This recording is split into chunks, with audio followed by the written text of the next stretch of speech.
Hi, my book besties. I'm Bales. Welcome back to my channel. We've been done long before it all begun. Still can't give it up. Happy first day of fall, people. It's officially hoodie season. And you know what comes with hoodie season? Fall TBRs, okay? I got a good lineup. I will be reading this fall. I already started. I've gone through, I think, 4 books now. 4 books, like, fall related. So I had some horror. I had some rom-com. So I've been doing good.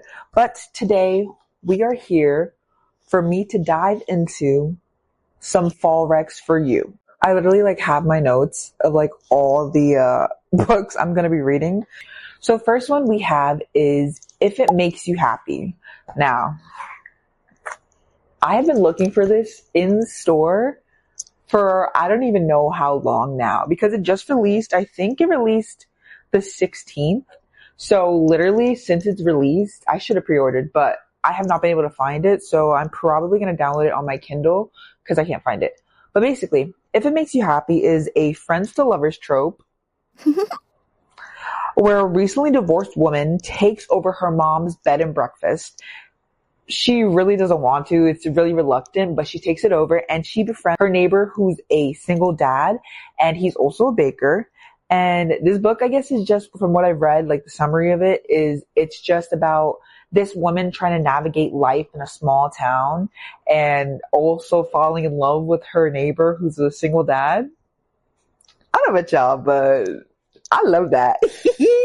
I love small town romances. I don't know what it is, but something about a small town, it gives me fall. Next, we have a little switch up, or a major switch up. It's called Camp Slaughter. Okay. It follows a group of college students who rent out a cabin for the weekend. Unbeknown to them, but there's a legend about the woods. It's known for being called Camp Slaughter. So there's a cannibalistic killer who was hunting them down one by one. So I don't know. It sounded real interesting to me. So I'm excited to dive into that one. We have Cider Shop Rules. So this follows a woman who investigates the murder of a popular farmer whose body ends up in her pickup truck during a fall festival. While she investigates the murder of the man, she also faces some danger because the killer is obviously trying to keep what they did a secret. So they're obviously going to come after the person who's investigating what happened. It has a little bit of a small town cozy vibe, so I think that's going to be really good for a whodunit. This is apparently the 3rd book in the series, but I don't think it really matters. I'm going to read it and I'm going to let you know if you have to read 1 and 2 before you go to 3. Cause I don't think it's connected. I think it's just the same world, but I don't think they're connected. So I think I'll be okay. Next up, we have Rewitched. This is about a burnt out witch who must prove to her coven that she is worthy of her powers. So she has to endure trials and showcase that she has the abilities to keep her powers. But apparently there's this warlock who has her best interests at heart, that he's trying to help her keep her powers. It says that this has a trope of slow burn romance with a touch of found family and self-love. So I think this is going to be a really good one. And then we have Uncharmed. Uncharmed has been a recent release. I actually had wanted to read Uncharmed, but I didn't know that there was a book before it. But from what I did, with my research, apparently, it doesn't matter if you read the 1st or 2nd. It's just that they're in the same world together. So, but Uncharmed is about a perfectionist witch who is assigned a teenage orphan witch. She's assigned to help her with her powers and guide her to the right way, right? They're sent to a small rundown cabin. Their relationship kind of grows into a big sister, little sister type of relationship because this perfectionist witch is trying to teach her the best ways to use her powers and to be a good witch when suddenly the person who owns the cabin is apparently a warlock, apparently a hot warlock. That's what they said. So the warlock comes home to the cabin, and that just adds a whole layer of because she's a perfectionist. The witch, the big older witch, is a perfectionist. So she already has this orphan teenage witch. She's trying to like put her in the right headspace, and now she has this hot warlock distracting her. So that's that. We have Butcher and Blackbird. This is a dark romantic comedy. You guys already got me hooked on that. A romantic comedy? Make it dark? I feel like I'm in for the ride. It's about two rival serial killers who form a friendship and romantic attraction towards one another during a deadly competition. It's a friends to lover trope.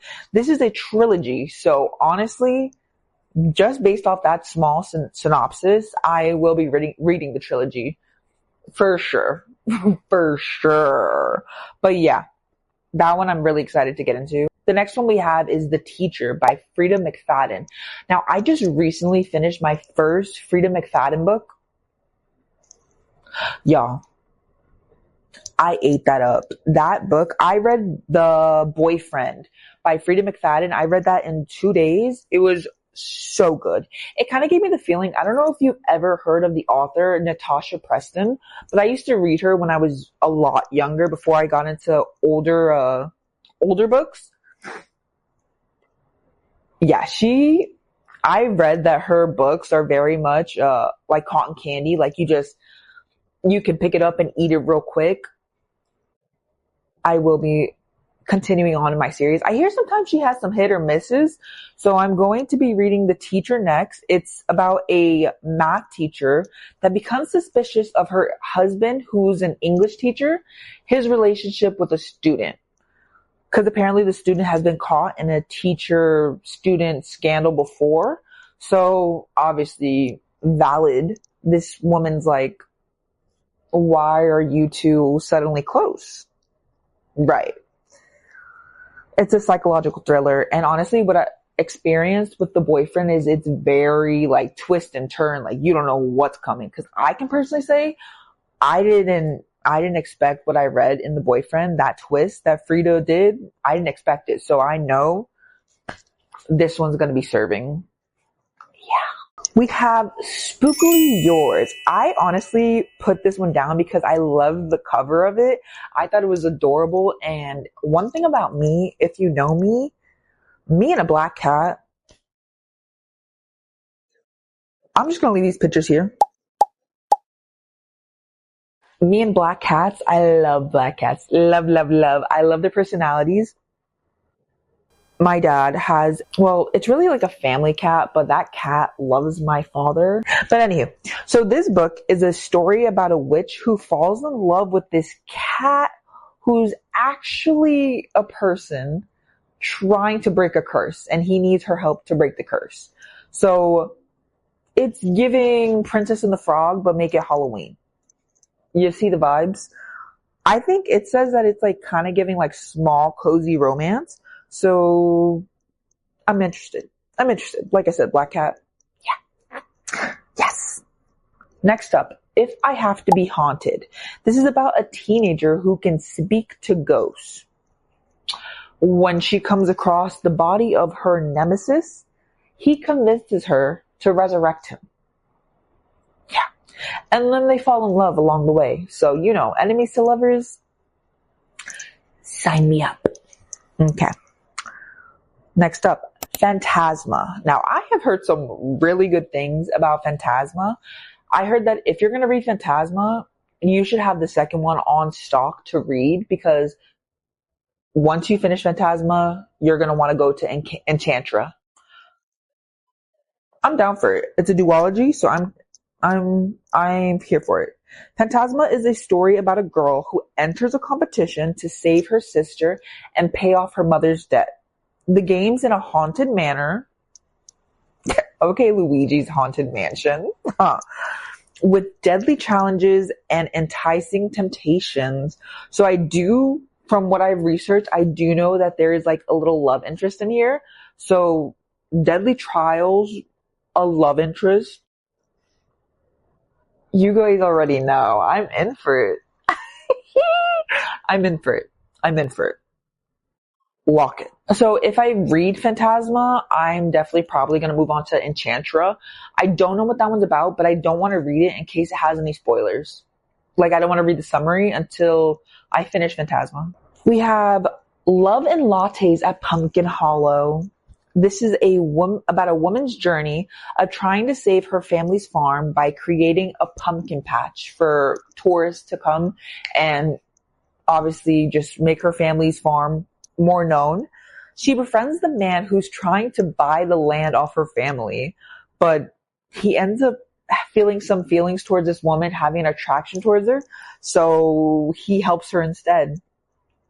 I think it's going to be cute. It feels like a small town romance, which I don't know if you noticed, but in these books, it seems like a theme of small town romance. If that doesn't scream fall for you, I don't know what does. Last and finally, but not really, because I will probably be adding throughout the month, because I know there's a lot of releases, so I probably am going to be adding, but this is what I have so far. Love and Other Words. If y'all know me, Christina Lauren, anything she writes, I will read. I love her down bad. Love her. Well, love them because it's two people, but I love them. It's about a pediatric resident who's engaged to a man she doesn't love when she runs into her first love, who she has a complicated and unresolved past with. This story apparently goes through what happened in their childhood that led up to them breaking up. Apparently it's a traumatic, tragic event that caused them to separate. Second Chance at Love. Yeah. Honestly, like I said, anything Christina Lauren, I will read. I think this is going to be a really good one. But yeah, these are all my fall recs. So if you guys have any, make sure you leave a comment because I will definitely read them. Because me and fall, I wait for this moment every year. Every year. But yeah, my besties, I hope you guys read any, and if you do, let me know. As always, my socials are always going to be at the bottom in the description below, and I'll see you guys in the next one. Bye.